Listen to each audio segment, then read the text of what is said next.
Muy buenas tardes, mi nombre es Mauricio Manrique, yo soy médico egresado de la Universidad Surcolombiana de Neiva. Llevo ejerciendo aproximadamente 10 años. Actualmente me desempeño como médico en el servicio de urgencias del Hospital San José, manejando paciente de urgencia y paciente crítico, y en la unidad de cuidado intensivo. Hace 5 años, instructor AJA y vinculado con la UCEBA desde hace 3 años, en donde damos las materias de semiología y profundización en la parte del servicio de urgencias. El día de hoy, el tema a tratar es trauma de tórax. Primero que todo, un agradecimiento al comité organizador por esta invitación y pues vamos a revisar esta parte en donde la Biblia en lo que se refiere, la parte del trauma, sabemos que es la parte de la TLS, pero vamos a combinarlos con algo de medicina basada en la evidencia, que sabemos que en la parte de las guías no tienen la última palabra y en ocasiones debemos manejarlas según el caso clínico que nos acerque al paciente. Pues en trauma de tórax, vemos que una causa fundamental de muerte en un 25% de los traumas, y hay que entender algo, cuando hablamos de trauma de tórax, no solamente hablamos de un trauma en la cavidad torácica en sí, debemos saber de qué componentes está o nos llevó a esta situación y debemos saber la cinemática del trauma. En muy pocas ocasiones solamente el tórax se ve afectado, porque cuando hablamos de politraumatismo sabemos que también están comprometidos otros órganos, como la parte neurológica, como la parte del abdomen. Por eso es muy importante en los médicos que están en proceso de formación y en los que ya están ejerciendo, que nos apoyemos mucho en la parte de atención prehospitalaria para sí mismos saber cómo fue la cinemática de este trauma. En ocasiones sabemos que solamente se ve involucrado el tórax, que es en heridas por arma cortopunzantes o heridas por arma de fuego, y en eso sí solamente nos enfocaremos en este sitio de la herida. El trauma de tórax contribuye a la mortalidad en otro 25 a 50% de los casos cuando está asociado a un politraumatismo, y la etiología, como le decía, es fundamental. En la mayoría de los casos está relacionada con accidentes de tránsito, pero sabemos que Colombia también ejerce mucho la parte de violencia, entonces tenemos también un alto porcentaje, lamentablemente las estadísticas no están a la mano, de que se presentan por arma de fuego y armas cortopunzantes. La gran mayoría de tórax, de trauma de tórax, son cerrados. Este es la segunda causa de muerte después del trauma craneoencefálico grave. En el 25% de todos los fallecidos presenta un trauma de tórax grave y la mortalidad es del 10%. Si es aislado, 5%. Si es asociado a trauma craneoencefálico abdominal, que tiene una mayor cinemática del trauma, es del 25%. Si coexiste trauma craneoencefálico, trauma de tórax y trauma de abdomen, 40%.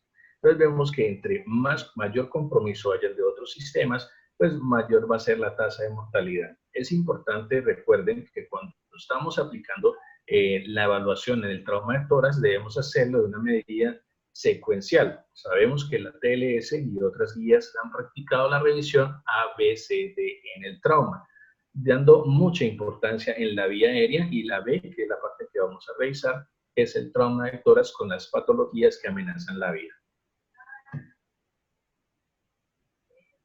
Recordemos entonces que los mecanismos de lesión son trauma abierto, que es una lesión que rompe la integridad del tejido. Regularmente estamos hablando cuando hay compromiso de los músculos intercostales y hay compromiso de la pleura parietal, y trauma cerrado cuando la lesión no daña la integridad de los tejidos.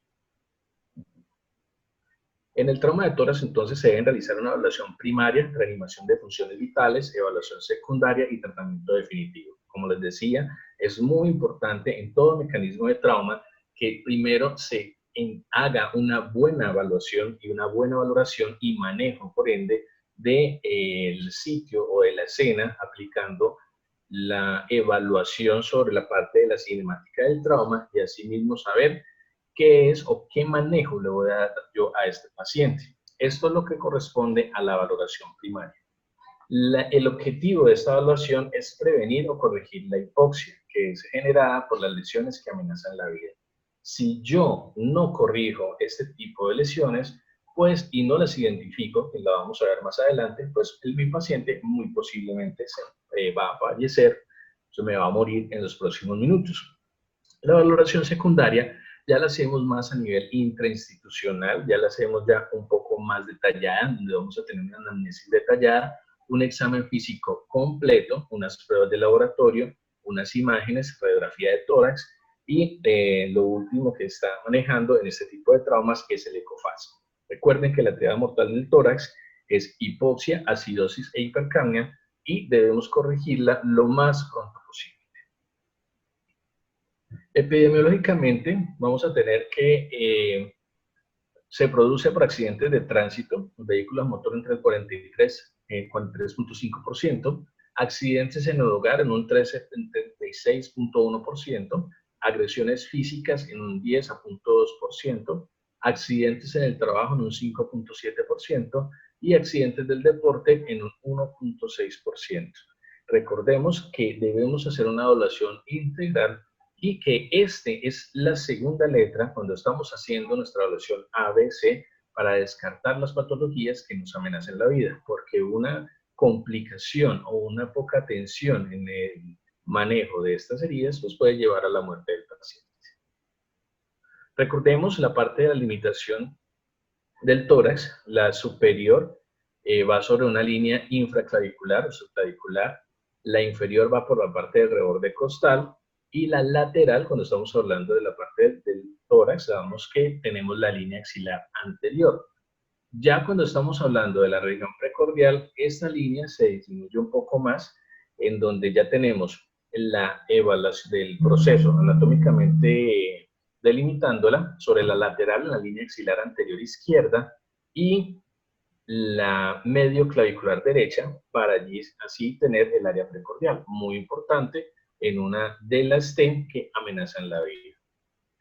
Es muy importante también que tengamos muy clara la anatomía de la pared torácica. Vamos a saber que dependiendo de las divisiones que tengamos en el tórax, asimismo vamos a tener cuáles son las lesiones principales. Una línea que va desde la parte del manubrio external hasta el límite de T4 o T5 lo divide en mediastino superior e inferior, teniendo que el mediastino superior están todos los grandes vasos y por ende el riesgo de alguna lesión aquí puede ser una potencial para una lesión vascular severa.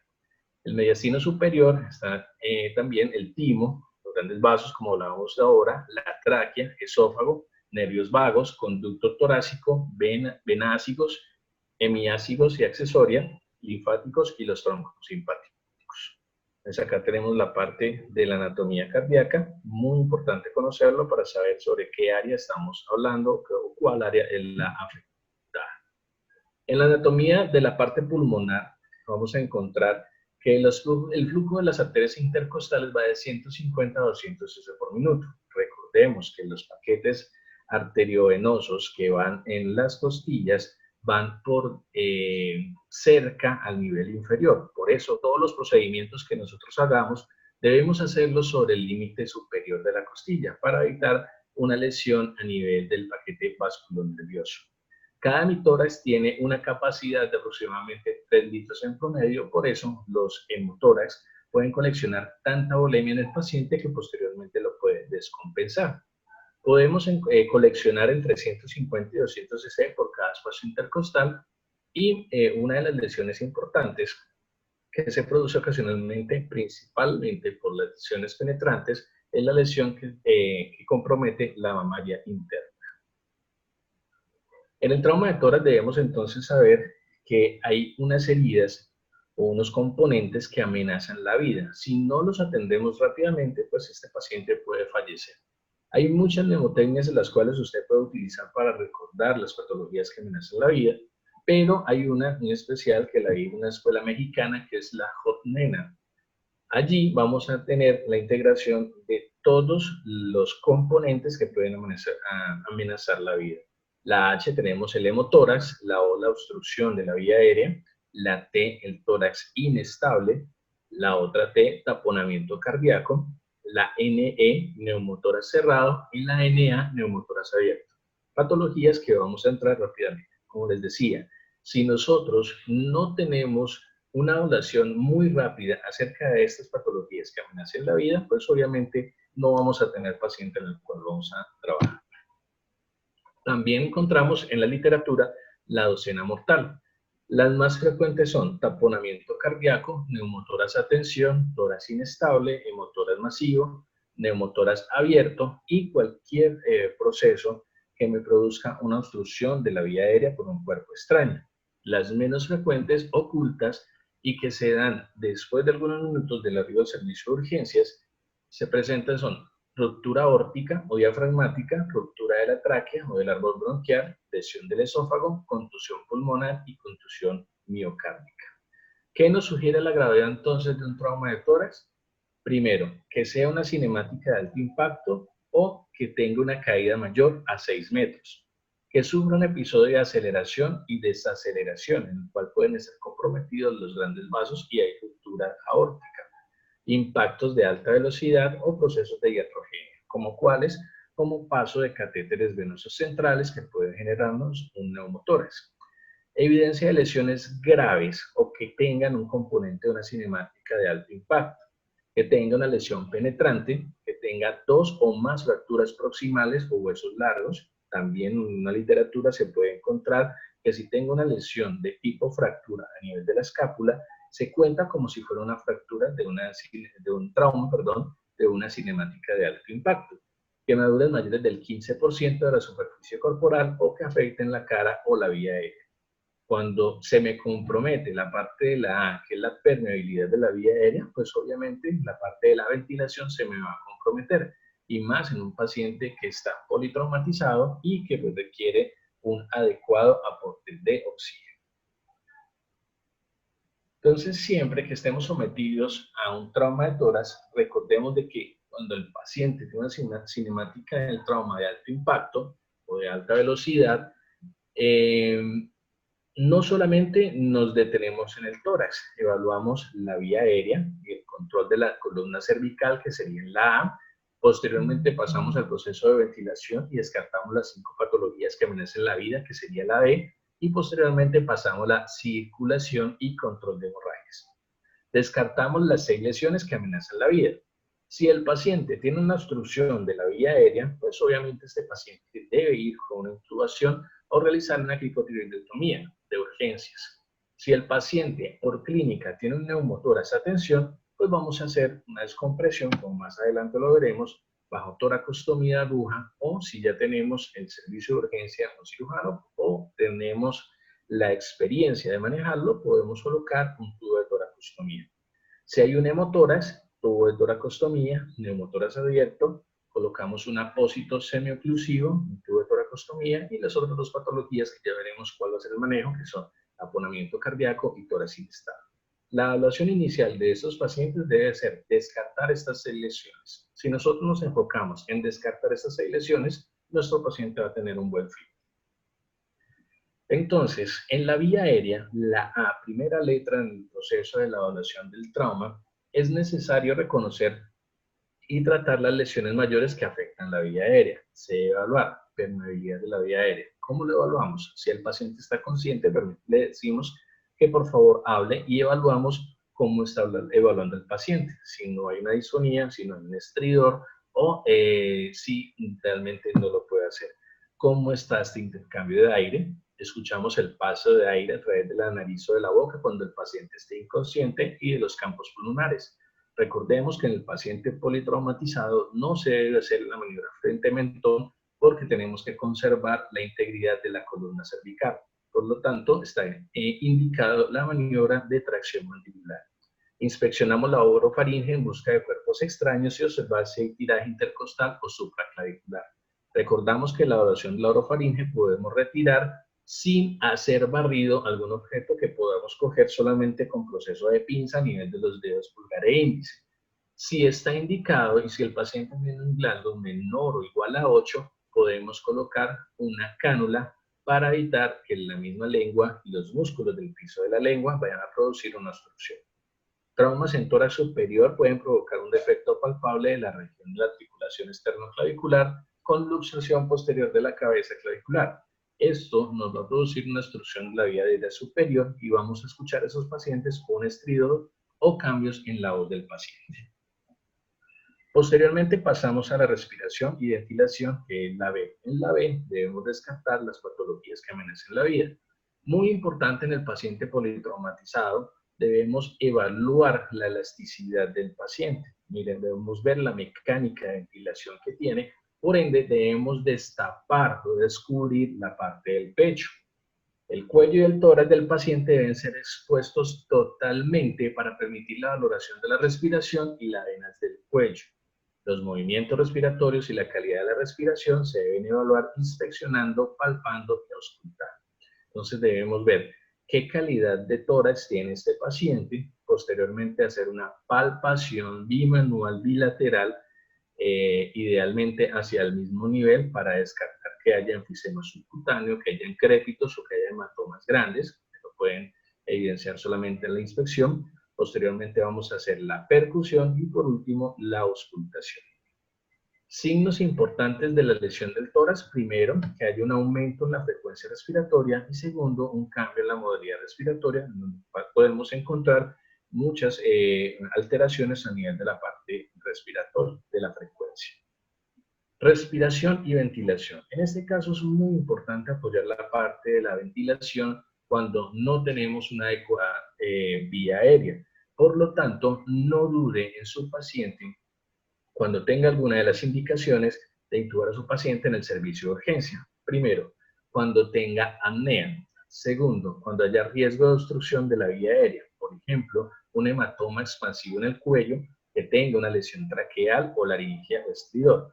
¿Cómo encontramos un hematoma en el cuello que sea expansivo? Pues idealmente la persona que lo evalúa por primera vez debe evaluarlo cada 2, cada 5 minutos, dependiendo cómo sea la gravedad del paciente, y evidenciamos que hay un cambio anatómico importante en la parte del cuello.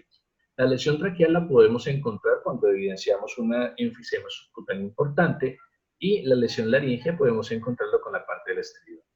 Cuando hay una frecuencia respiratoria inferior a 8 o superior a 30, es una indicación de tubo orotraqueal. Recordemos que también que la respiración también es algo voluntario.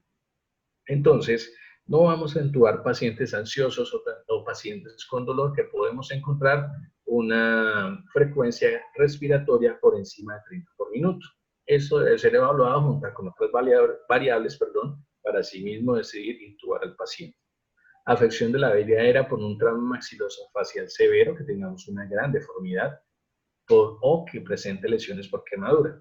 Incapacidad de mantener una adecuada oxigenación con la administración de oxígeno a alto flujo con mascarilla.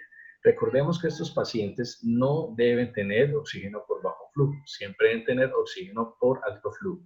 Y si su alteración a nivel neurológica no presenta o está con un Glasgow muy deteriorado, menor o igual a 8, debemos siempre asistirlo con un BBM. No esperar a que el paciente, como dicen algunos, no acá, por otro lado, me lo invento, es que el paciente está respirando solo o está respirando adecuadamente. Recuerden que hay respiraciones en las cuales van a tener unos procesos de apnea, por lo tanto va a estar comprometida la oxigenación del paciente. Ahora entramos entonces en detalle cuáles son estas lesiones que comprometen la vida. Entonces recordemos que son 5 patologías que amenazan la vida: neumotórax a tensión, neumotórax abierto, tórax inestable, una contusión pulmonar asociada, un taponamiento cardíaco y un hemotórax masivo. Vamos entonces a desarrollar cada uno de esos componentes. Recordemos que la lesión torácica por aplastamiento existe, y eso produce una asfixia traumática. ¿Qué vamos a encontrar en el paciente? Vamos a encontrar procesos de petequias en la parte superior del torso, la cara y los brazos, secundaria a una compresión aguda y temporal de la vena cava superior. Este puede presentarse con edema masivo e incluso con edema cerebral por la compresión a nivel de la cava. Si hay fracturas costales del tendón o de la escápula, recordemos que si hay fracturas a nivel de las costillas superiores, que es de la primera a la tercera, de la escápula y del esternón, van a sugerir que es una lesión de muy alta magnitud, que coloca la cabeza, el cuello, en la médula espinal, los pulmones y los grandes vasos en riesgo de una lesión asociada grave. Recuerden que si tenemos unas costillas fracturadas, las superiores, o asociadas a escápula o esternón, este paciente no solamente se golpeó el tórax, y debemos descartar lesiones potencialmente que amenacen la vida también en abdomen, en cuello o trauma craneoencefálico. Cuando hay fracturas a nivel de las costillas intermedias, de la cuarta a la novena, con mayor frecuencia se lesionan con un trauma cerrado. La compresión anteroposterior de la caja torácica desplaza las costillas hacia afuera, fracturándolos en la parte media regularmente.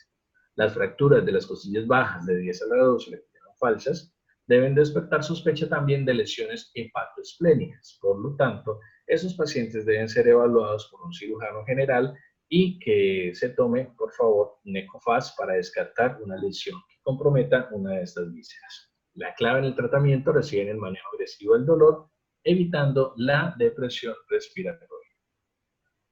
Cuando hablamos del neumotórax, también tenemos que hablar del neumotórax simple. ¿Cuál es ese? Es la entrada de aire al espacio virtual, visceral y la parietal entre este espacio, y la causa más común es la laceración pulmonar con salida de aire. Se genera una pérdida de la presión negativa intrapular, que es lo normal que maneje la presión negativa en las pleuras, necesaria para la expansión pulmonar, provocando un colapso del pulmón. ¿Cómo vamos a determinar el porcentaje de neumotórax a nivel de la radiografía? Primero, no sobrepasa la línea media clavicular y un tercio medio se considera que es un 15%. Si compromete la parte del ápice y base sin sobrepasar la línea media clavicular, estamos hablando de un 30%, pero si este neumotórax sobrepasa la línea media clavicular, estamos hablando de un neumotórax con una capacidad mayor del 70%. Entonces, dependiendo del tipo de lesión, pues obviamente vamos así mismo a tratarlo. Regularmente los neumotórax del 15% solamente se manejan expectantes, a no ser de que tengan una sintomatología evidente. Ya neumotórax mayores del 25%, lo que estamos hablando entonces del 30 o del 70%, tienen que ser intervenidos por un cirujano por una toracostomía. Si estamos hablando de un neumotórax de tensión, pues hacemos la descompresión. La presentación clínica del neumotórax simple va a referir al paciente disnea y dolor torácico tipo pleurítico. Se va a encontrar a la clínica disminución de los ruidos respiratorios y en la percusión este va a ser hiperresonante. Hay una disminución de la expansión torácica y por lo tanto una limitación entre el intercambio en la parte de la inspiración y expiración. Estos pacientes van a tener una respiración muy superficial, también con mucha limitación. Por lo tanto, se debe tener una oximetría, una monitoría continua del paciente. No quiere decir que si el paciente se presenta con un neumotórax del 15%, este va a estar estable. Por lo tanto, los pacientes que se presenten con neumotórax debemos hacer un proceso de evaluación continua para evitar o para evaluar que este neumotórax se haya aumentado. Su diagnóstico es la radiografía de tórax, pero sabemos que con la clínica podemos descartar un neumotórax. Su tratamiento, como lo decía, es el tubo de tórax a nivel del quinto espacio intercostal con línea axilar media. Ya hablamos del neumotórax simple, pasemos al neumotórax a tensión. El neumotórax a tensión se desarrolla cuando hay una pérdida de aire con un mecanismo de válvula unidireccional, ya sea desde el pulmón o a través de la pared del tórax. Cuando hablamos del pulmón, pues hablamos de neumotórax a tensión, y si hablamos aparte de la pared del tórax, ya estamos hablando de un neumotórax abierto. Causa más común, ventilación mecánica con presión positiva en pacientes con lesión de pleura visceral. Uno, o sea, es que tengamos una lesión ya previa, que no la hayamos diagnosticado, le colocamos presión positiva, pues obviamente vamos a generar una neumotórax a tensión. O segundo, pues la parte del trauma. Signos y síntomas. Esos pacientes van a ingresar con dolor torácico, una sensación de falta de aire, presencia de disnea, taquipnea, hipotensión, desviación de la tráquea, distensión de las venas del cuello, manifestaciones y una manifestación tardía de cianosis, porque tenemos pues la parte del otro pulmón que no está comprometido y está haciendo la parte de la ventilación. Debemos tener presente que hay presencia de hiperresonancia en la percusión, ausencia de entrada de aire en el neumotórax afectado, y esto nos ayuda a diferenciarlo del taponamiento cardíaco, ya que suelen confundirnos inicialmente. Su diagnóstico es clínico y el tratamiento no debe retrasarse por imágenes. Cuando nos llegue este paciente al servicio de urgencias, lo que debemos hacer es evaluarlo inmediatamente. Entonces ya recuerden que deben descubrir la parte del cuello, descubrir la parte del tórax, y lo primero que vamos a encontrar es que un hemitórax está más elevado que el otro. Posteriormente la auscultación en un silencio auscultatorio, y lo que vimos ahorita hay una hiperresonancia. Si este paciente está con esos tres criterios, con esos tres signos, está con tendencia a la hipotensión, hemodinámicamente inestable, lo que debe proceder es a descomprimirlo inmediatamente. El aire que entra no tiene una vía de escape, lo que produce el colapso del pulmón, del pulmón afectado, y más tarde el mediastino se desplaza hacia el lado opuesto, reduciendo el retorno venoso. Por lo tanto, vamos a tener un compromiso también hemodinámico. Esto genera inestabilidad por choque obstructivo y colapso cardiovascular y posteriormente la muerte. ¿Cuáles son los signos entonces de neumotórax? Atención, vamos a tener entonces una hipotensión arterial, una hipoperfusión periférica, vamos a tener frialdad distal, sudoración, retraso en el tiempo de recuperación capilar, una taquicardia y una oligonuria, pero esto pues obviamente se va a presentar tardíamente. Los signos de insuficiencia respiratoria, vamos a tener signos locales en el hemitórax afectado, con lo cual vamos a tener pues elevación del hemitórax, ocasionalmente con la estructura de la pleura vamos a encontrar también enfisema subcutáneo, y en la inspección vamos a encontrar ingurgitación yugular con desviación contralateral de la tráquea y disminución de la movilidad. A la palpación, disminución de la movilidad, en otras ocasiones vamos a encontrar un enfisema subcutáneo. En la percusión vamos a encontrar hiperresonancia o timpanismo. A la auscultación vamos a encontrar abolición del núcleo vesicular. ¿Cuál es el tratamiento? Hay dos guías de manejo, una es la que da la ATLS, que es la típica, y la otra que es la modificada. La descompresión inmediata que maneja el ATLS es insertar rápidamente una aguja en el segundo espacio intercostal con línea medio clavicular del hemitórax. Cuando usted coloca la aguja allí, idealmente sea un grueso calibre entre 14 y 16, va a encontrar que va a funcionar como una válvula. Usted la coloca, la inserta y posteriormente va a sentir y va a oír la salida del aire. La otra que en la literatura también es la descompresión modificada. La descompresión modificada la utilizamos en el cuarto espacio intercostal con línea axilar anterior y allí vamos a hacer la descompresión. Pero para una mayor efectividad o de pronto para mejorar la parte del traslado del paciente, vamos a colocarla en la línea, pues la más utilizada, en la línea medio clavicular. ¿Cuándo yo voy a hacer una toracostomía y cuándo una toracotomía? La toracostomía, que es la inserción del tubo, a diferencia de la toracotomía, que es cuando yo abro el tórax, son unas cosas completamente diferentes. En la toracostomía yo voy a tener las indicaciones, luego vamos a enfocarnos más en la parte del neumotórax, más adelante vamos a ver la toracotomía. Se va a encontrar cuando tengamos un neumotórax mayor del 25%, cuando tengamos un neumotórax, como lo decía anteriormente, menor del 25%, pero que esté sintomático, que tengamos un neumotórax grado desde el 2 hasta el más elevado, pues, hemoneumotórax desde el grado 1, con cualquier grado de neumotórax se trata, tórax inestable, empiema, piotórax, kilotórax, hidrotórax. Cualquier porcentaje de neumotórax que requiere revisión y herida soplante del tórax, en esta está indicado la colocación de toracostomía. ¿Cómo vamos a colocar el tubo de toracostomía? Bueno, primero que todo, si el paciente, esto quiero que dejarles muy claro, usted tiene la experiencia para hacerlo, realícelo. Pero si no tiene la experiencia para realizarlo y ve de pronto que el paciente puede esperar hasta el sitio de remisión, remítalo, porque en muchas ocasiones se pueden generar lesiones secundarias en el procedimiento, como perforación a nivel del pulmón o disección de la parte muscular de la pared torácica. Entonces no es muy agradable que digamos. El neumotórax abierto se presenta con una lesión grande de la pared torácica que comunica la pleura con el medio exterior. Se da cuando la apertura o el orificio o el defecto de pared es mayor de 2/3 del diámetro de la tráquea. Cada movimiento respiratorio hace que el aire pase a través del defecto de menor resistencia y de este modo dificulta la ventilación, lo que resulta en hipoxia, hipercamia, lo que mata al paciente. ¿Qué quiere decir esto?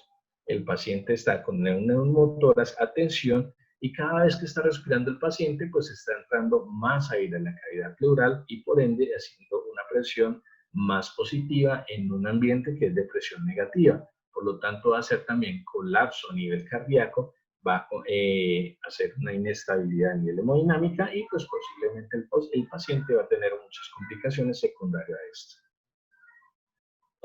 Palabra clave, neumotórax 18. ¿Qué vamos a hacer con un neumotórax abierto? El tratamiento entonces se debe cerrar rápidamente el defecto con apósitos oclusivos estériles. Se debe fijar solamente en 3 puntos, teniendo un bolsillo que siempre debe ser dirigido hacia la parte de abajo, hacia la parte lateral. Si se cierra en todos los lados puede causar neumotórax de tensión. Entonces pasamos de un neumotórax abierto a un neumotórax de tensión. Por lo tanto, esto debe servir como una válvula unidireccional, permitiendo de que el aire cada vez que inspire este sello se colapse el orificio que tenemos allí y cada vez que haga la expiración el paciente pues permita abrir y permita salida de aire. Cuando el paciente inspire, lo que decía, los apósitos se ocluyen el defecto impidiendo la entrada de aire y durante la expiración el lado abierto del apósito permite la salida. Por ende es muy importante que este bolsillo siempre esté dirigido hacia abajo o la parte lateral, el lado que no vamos a fijar, porque si se nos tapa o se nos ocluye con sangre o secreciones, pues vamos a tener ya no un neumotórax abierto, sino un neumotórax a tensión cerrada. Tórax inestable. La definición es la fractura de 2 o más rejas costales consecutivas en 2 o más segmentos diferentes, dando una alteración grave en el movimiento normal de la pared, como es un movimiento paradójico. ¿Qué quiere decir esto? Que cuando el paciente inspira, idealmente la pared torácica o la cavidad de la parte del tórax se expande, pero ese pedazo que está se introduce en la parte del tórax, evidenciándose un gran defecto, y cuando el paciente expira, pues el tórax vuelve a su sitio y es, en cambio, en la parte que está lesionada, tenga el tórax inestable, esa parte se protruye o sale. Entonces, cada vez que vamos a respirar, pues vamos a tener un movimiento contrario a los movimientos normales de la respiración. El compromiso más importante viene más tarde con la presencia de la contusión pulmonar y a su vez esto lleva a una falla ventilatoria. ¿Qué vamos a tener entonces en la parte de la contusión pulmonar? Vamos a tener una presencia de hematoma, daño en los tejidos, obviamente vamos a perder unidades funcionales para la ventilación, con destrucción de los alvéolos. Estos pacientes pueden tener hemoptisis y deformidad del tórax. Vamos a tener entonces un movimiento paradójico y vamos a tener crépitos por fracturas de las costillas o cartílagos. En la radiografía se ven fracturas costales, pero no necesariamente separación de la parte costocondral, y los gases arteriales siempre van a presentar una falla respiratoria con hipoxia, el CO2 está elevado, la PO disminuido. ¿Qué vamos a encontrar entonces en este paciente? Vamos a tener un paciente que tiene múltiples fracturas y para evitar el dolor, pues vamos a tener una respiración muy superficial. Este paciente va a manejar muy mal las secreciones y además va a tener una hipoventilación que lo va a llevar a un deterioro neurológico y un deterioro hemodinámico.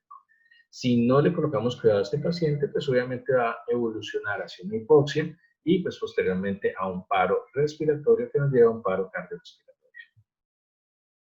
¿Cómo va a ser el tratamiento de las contusiones pulmonares entonces?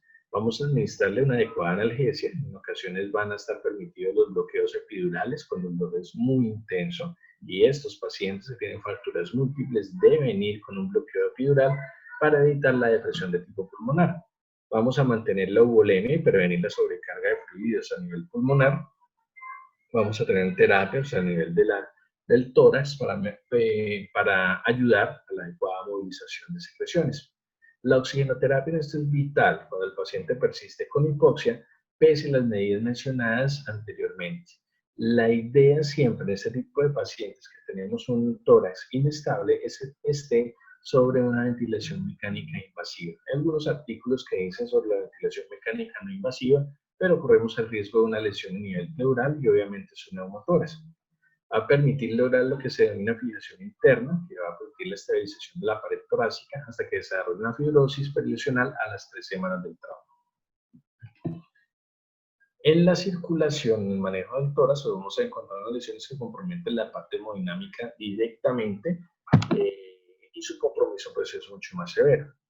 Las lesiones torácicas que afectan la parte de la circulación deben ser reconocidas y tratadas por ende mucho más rápido y estas son el hemotórax masivo, el taponamiento cardíaco y el paro cardiocirculatorio traumático. Debemos monitorizar al paciente en presión arterial, pulso pulsoximetría, electrocardiograma, saturación de oxígeno. Pacientes con trauma en región esternal pueden presentar arritmias como actividad eléctrica sin pulso. Este tipo de pacientes, cuando nos ingresen al servicio de urgencias que hayan recibido una contusión directa a nivel del tórax, debemos tomarle un electrocardiograma y tener una monitoría fija en ellos, porque si tenemos que en el monitor del paciente encontramos arritmias o escapes ventriculares, pues estamos ante una contusión miocárdica y por ende estos pacientes requieren un manejo especial. En la circulación, entonces ya sabemos la parte de la C, que es el control de hemorragia, vamos a tener un accesos venosos de gran calibre. Lo importante en estos pacientes es hemoclasificar lo más pronto posible, solicitar hemoderivados. Recuerden que ya no estamos solamente en la etapa de administrar líquidos, sino que también vamos a hacer una reanimación con hemoderivados. Administración de cristaloides, Harman, y aquí sí tenemos alguna pequeña dualidad en lo que dice la ATLS y lo que dicen las referencias bibliográficas. La TLS refiere que debe administrarse bolos entre 20 y 25 mililitros por kilo. Eso sería para un paciente adulto mucha volemia, y recordemos de que la administración de líquidos cristaloides debe ser idealmente tibios, pero si además de eso estamos administrando un gran volumen y además de esto frío, pues vamos a permitir el proceso de coagulopatías. Además va a hacer una hemodilución y por ende vamos a tener todas las alteraciones que se nos puedan presentar en este caso. Siempre debemos considerar el uso del ácido tranexámico después del estudio CRASH-2. Recuerden que es el que utilizamos para este tipo de pacientes y se debe administrar a dosis de 1 gramo en 8 horas. Acá tenemos la tabla del tipo de shock hipovolémico dependiendo pues el grado que tenga, va a ser clase 1, clase 2, clase 3 y clase 4, y dependiendo del volumen a nivel de mililitros lo que se ha perdido, entre 750, 800 a 1500, de 1500 a 2000 y mayor de 2000. Doy esta tabla porque esto no ha cambiado mucho en los pacientes con manejo politraumatizado, y lo que quiero decir con esto es que no debemos irnos solamente con una variable cuando estamos evaluando la inestabilidad del paciente o requerimiento de hemoderivados. Siempre debemos evaluar a un paciente como un todo y evaluarle todas las variables, no quedarnos solamente con una, porque si evaluamos solamente una, pues podemos cometer errores en este paciente. Podemos ser muy excesivos en la parte de reanimación o de pronto nos podemos llevar una conducta muy pausada, entonces eso puede llevar a tragedias muy grandes. Cuando hablamos de la C, entonces hablamos de compromiso hemodinámico, vamos a hablar del taponamiento cardíaco. El taponamiento cardíaco traumático se produce por acumulación de sangre en el saco pericárdico que comprime el ventrículo derecho y altera el llenado ventricular izquierdo. Eso nos va a llevar a una disminución del volumen expulsado y de la distensibilidad miocárdica. Una de las causas más frecuentes corresponde al trauma penetrante cardíaco. Sin embargo, también en casos descritos por traumas contusos que generan daños a nivel del corazón, principalmente lesiones de tipo de cuerdas tendinosas con compromiso a nivel de las válvulas. Va a tener cambios hemodinámicos a partir de 200 cc de colección a nivel del líquido pericárdico, porque recuerden que lo normal de este es que tenga 20 cc. Esto va a aumentar el volumen de reserva, aumenta la presión pericárdica, presión en el lado derecho cedida por la presión, y nos va a llevar a una disminución a nivel de retorno, por tanto disminuye la recarga y aumenta la presión venosa central. Esto lo que va a producir es una disminución a nivel de la contractilidad. Cuando nosotros tenemos entonces un proceso de trauma cardíaco, recordemos que estamos hablando de la triada de Beck. Sus pacientes se pueden presentar así. Primero, hay una elevación de la PVC cuando nosotros tenemos monitorizado el paciente, que tenemos bajo un catéter venoso central o alguna otra monitoría que nos pueda evaluar la presión venosa del paciente. Vamos a tener también ingurgitación yugular, vamos a tener una disminución de los ruidos cardíacos y vamos a tener hipotensión. El signo más sensible es el pulso paradójico y este se produce por presión de pulso aumentada. Hay una diferencial entre la parte del auricular y la ventricular Y esto nos va a llevar a que en inspiración, cuando se produzca la inspiración, hay una disminución de más de 10 milímetros de mercurio comparada en una evaluación de la tensión arterial en cualquier momento. El diagnóstico de este se hace con ecocardiograma. Es un no invasivo, rápido y con la presencia de líquido en el pericardio. Complejo en sitios en donde sea primer nivel, pero pues igual si tenemos un paciente que tenga esta triada debe ser remitido inmediatamente. Confirmación diagnóstica, el ECOFAS, que ha demostrado tener una sensibilidad del 100%. Recordemos que también es muy operador dependiente y una especificidad del 97% en los tramos penetrantes o contusos cardíacos. Hay una maniobra que se puede hacer, pues algunas escuelas de los médicos generales están entrenados, pero la idea de que eso lo haga un cirujano general por el riesgo que tenemos de lesionar a nivel de los ventrículos o arterias epicárdicas, que es la periocardiocentesis evacuatoria. La idea de que usted tenga entrenamiento en esto y que si lo va a hacer sea bajo monitoría continua, porque ocasionalmente cuando estemos cerca del pericardio, pues podemos producir, del miocardio, podemos producir unas arritmias, pero pues debemos, como les digo, tener experiencia en esto. Y lo que se hace en estos casos de taponamiento cardíaco es una ventana pericárdica subsicoidea. Esta va a ser tanto diagnóstica como terapéutica porque nos va a permitir descomprimir rápidamente el pericardio sin instrumentos muy especializados. Pero, lamentablemente, puede provocar un sangrado incontrolable en los casos de lesión cardíaca. Por lo tanto, estos pacientes muy posiblemente van a requerir toracotomía y reparación de la lesión miocardica. Toracotomía de reanimación. Se va a hacer, en los sitios en donde se tenga entrenamiento, en donde se tenga disponibilidad de quirófano y que el personal esté entrenado para hacerlo. Lo que va a suceder con la toracotomía de reanimación es que vamos a tener una descompresión del taponamiento cardíaco inmediato con la evacuación de la sangre del pericardio. Vamos a tener un control directo de la hemorragia cuando es intratorácica o cardíaca. Vamos a tener un masaje cardíaco abierto, un masaje cardíaco mucho más efectivo cuando estamos ante un paciente con actividad eléctrica sin pulso, pero recordando que en pacientes hipovolémicos no es efectivo. Vamos a tener control de fístulas broncopleurares y oclusión de la aorta torácica descendente para disminuir la pérdida de sangre por debajo del diafragma y aumentar la perfusión del cerebro y del corazón. Situación compleja en la toracotomía de reanimación. Están llegando estudios que es la más indicada en vez de reanimar a un paciente politraumatizado. Recordemos que cuando nos llega un paciente en politrauma que llegue en paro cardíaco, este paciente puede presentar por cada compresión aumento del neumotórax o aumento del taponamiento. Entonces está indicada idealmente la toracotomía y hacemos una reanimación abierta.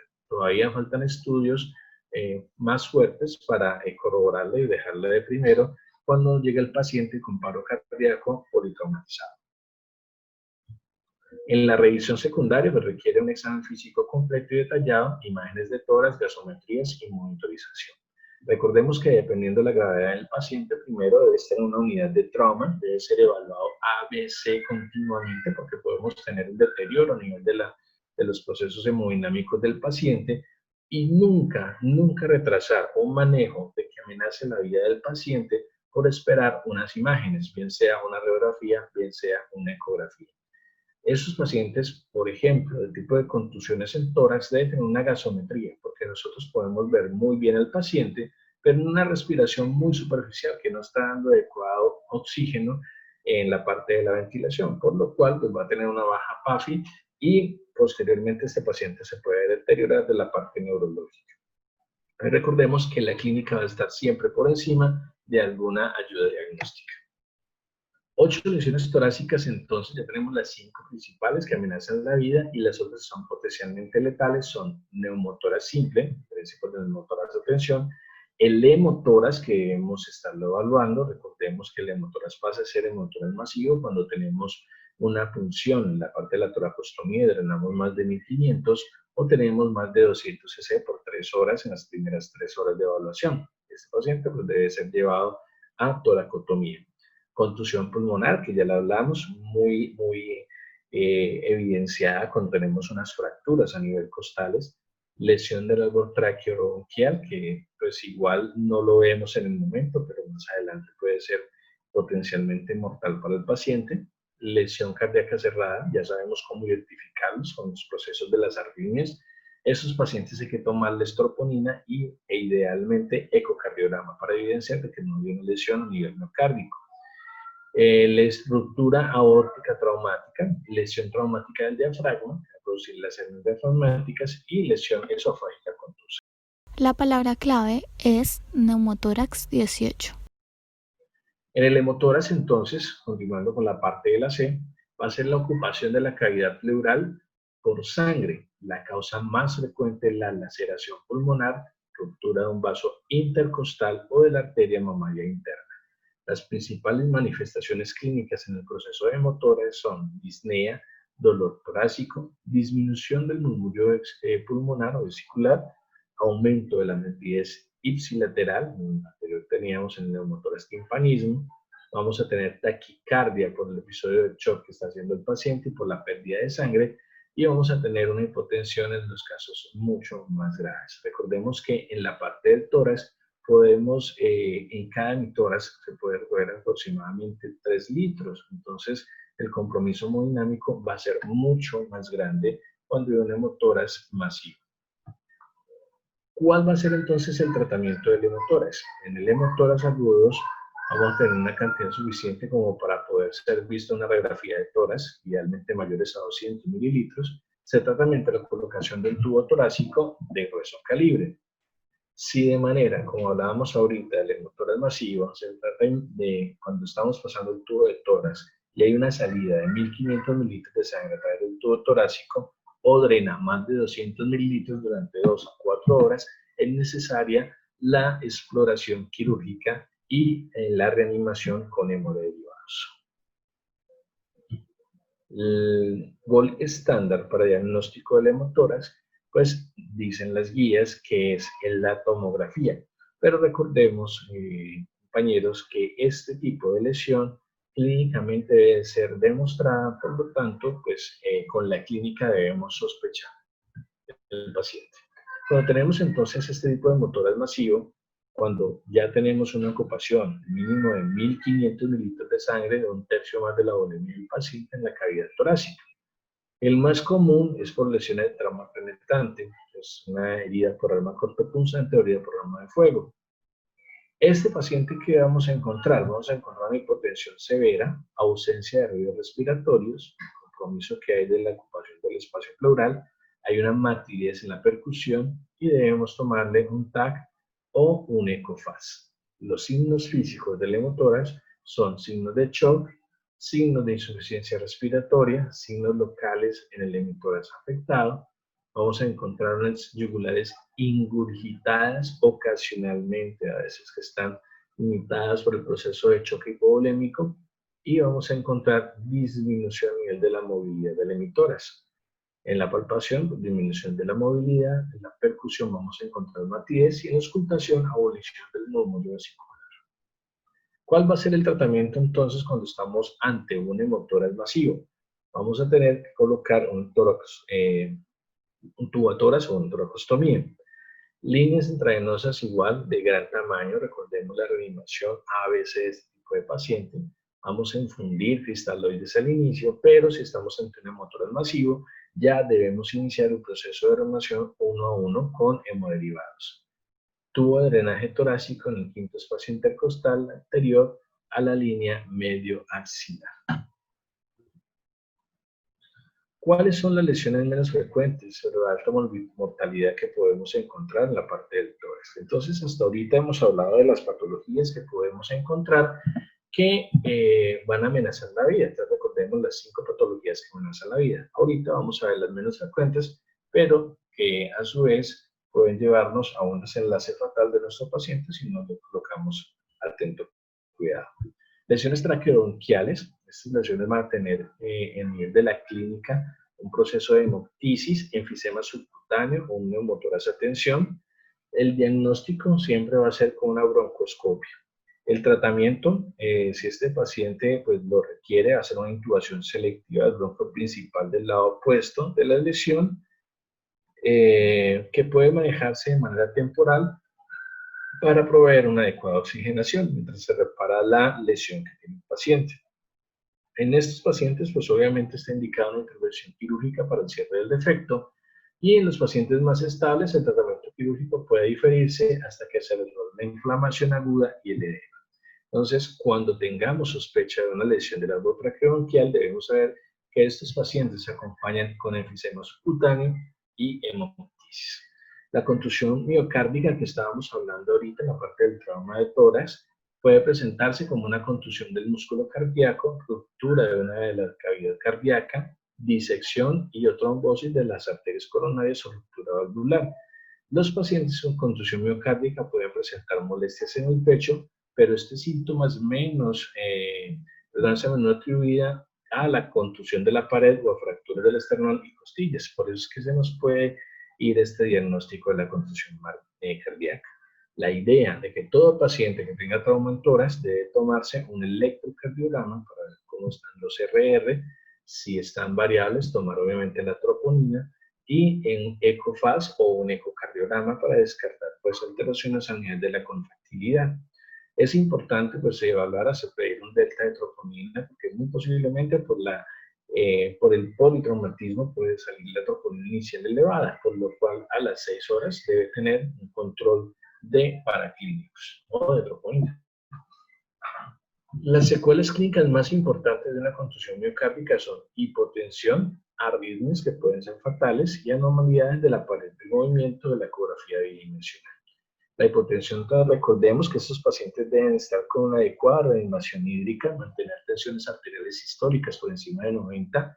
No es la idea tratar de dar un poco las partes de la reanimación por los criterios de Rivers, de tener una tensión arterial adecuada con una PVC mayor de 10 o 12. Recordemos que estamos hablando últimamente de la reanimación tipo hipotensiva, y debemos tener mucho cuidado con la administración de los cristaloides. Recuerden que esos pacientes que estemos sospechando una contusión miocárdica deben tener una monitoría continua, porque allí podemos ver los episodios de arritmias que hacen. Y siempre, si tenemos arritmias a nivel del cardioscopio, debemos solicitar un ecocardiograma para evaluar la estructura y funcionalidad del corazón. Rupturas aórticas, pues cuando ya tenemos este tipo de diagnóstico, regularmente el paciente pues ya ha tenido un deceso en el sitio de la lesión. Es una causa común de muerte súbita y se produce por una laceración incompleta cerca del ligamento arteriovenoso de la aorta. Perdón, la laceración incompleta cerca del ligamento arterioso de la aorta pueden salvarse, pero pueden hacer algo que se llama un hematoma contenido. Y este hematoma contenido en cualquier momento puede reventarse, y es un paciente que lo tenía durante la observación hemodinámicamente estable, pero cuando ese hematoma se rompe, posiblemente pues, va a estar con la alteración hemodinámica del paciente. La ruptura libre de la aorta lesionada puede producirse hacia el hemisferio izquierdo y ser causa de la hipotensión. Esta es fatal a menos que el paciente sea operado en los primeros minutos tras el accidente. Signos radiográficos que vamos a tener, porque en ocasiones no tenemos la ecografía ni un ecocardiograma para poder evaluar la parte de la aorta o una arteriografía, entonces pues solicitamos la radiografía de tórax. Vamos a encontrar que en los signos radiológicos que tenemos en la parte de lesión de aorta va a ser un ensanchamiento del mediastino, vamos a tener una obliteración del botón aórtico, una desviación de la tráquea hacia la derecha, o sea, una depresión del bronquio principal izquierdo, va a haber una elevación del bronquio principal derecho, vamos a tener una obliteración del espacio entre la arteria pulmonar y la aorta, va a haber una desviación del esófago o sonda nasogástrica hacia la derecha, hay un ensanchamiento de la línea paratraqueal, hay un hemotórax izquierdo y hay fracturas de la primera o segunda costilla o de la escápula. Entonces recordemos que si tenemos una ruptura de la parte de la aorta, estamos ante una lesión de una cinemática alta. La idea para evaluar ese tipo de lesiones, pues es un ecocardiograma transesofágico. Con este vamos a ver la reparación de la aorta, o de la parte de la aorta ascendente, como está la parte del callado, nos permite ver idealmente con la parte transesofágica. El TAC es un método eficiente del tamizaje. Si es negativa, por un hematoma del mediastino, una ruptura aórtica, no es necesario ningún otro estudio diagnóstico. Pero si es positiva, este paciente debe ir a una angio-TAC o una arteriografía de la parte de la aorta. Recordemos que cuando estamos hablando de lesiones vasculares importantes y principalmente de grandes vasos, pues el diagnóstico debe ser temprano. Por ende, es algo que debemos tener también en cuenta antes de darle una salida o un traslado a una sala de menor monitoría, como sea la parte de hospitalización, para continuar el manejo de este paciente. Otra lesión de menor complejidad es la ruptura diafragmática.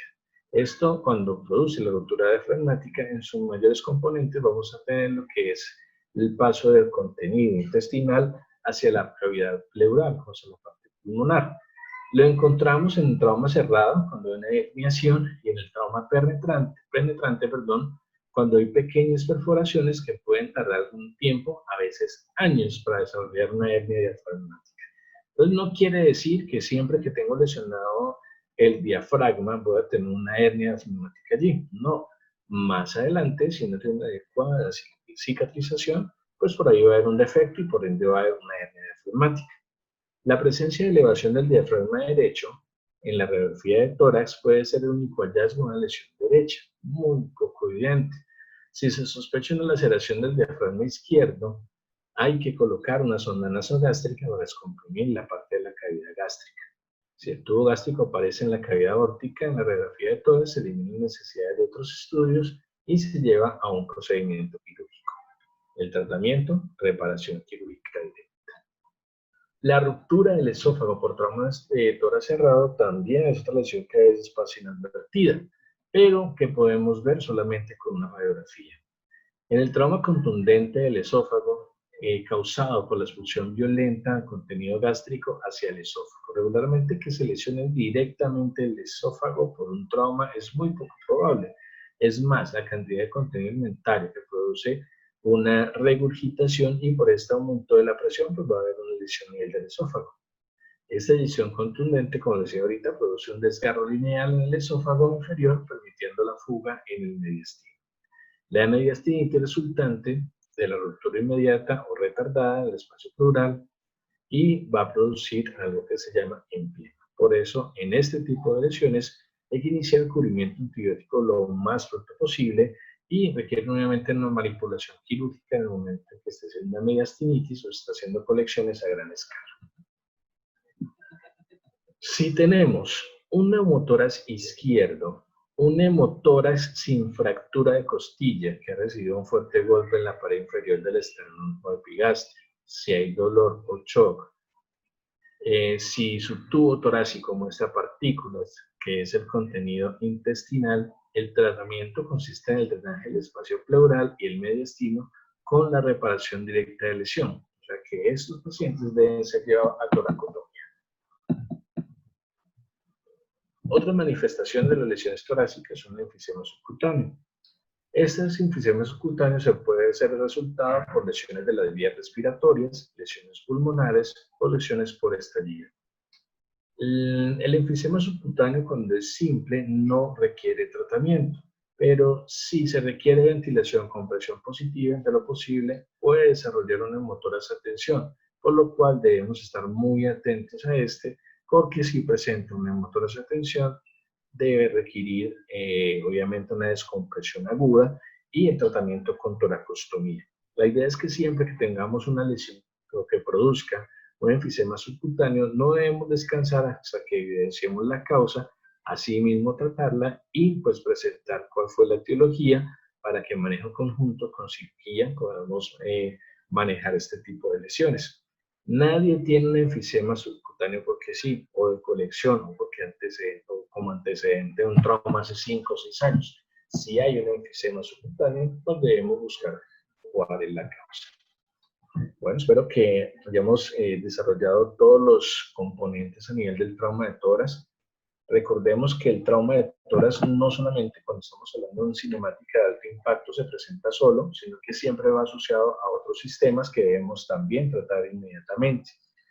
Evitar el efecto túnel, por ejemplo, cuando hay trauma a nivel de abdomen, hay evisceración, no hay trauma encefálico severo, que solamente nos enfocamos en el cráneo, en el abdomen, en extremidades, cuando hay amputaciones, y olvidamos las lesiones importantes en el tórax. Recordemos siempre el manejo integral de los pacientes, tipo ABC, recordando la parte del tórax, uno de los más importantes, por lo tanto requiere dos letras, la A, que es la parte de el adecuado apertura de la cavidad oral, y la administración de la oxigenación, y la B ya corresponde a la parte de la ventilación. Recuerden siempre descartar las 5 patologías que amenazan la vida y no solamente quedarnos allí, sino también buscar o descartar las lesiones menos, o sea, que no comprometen mayor gravedad, pero que también pueden producir en su evolución a una complicación de nuestro paciente.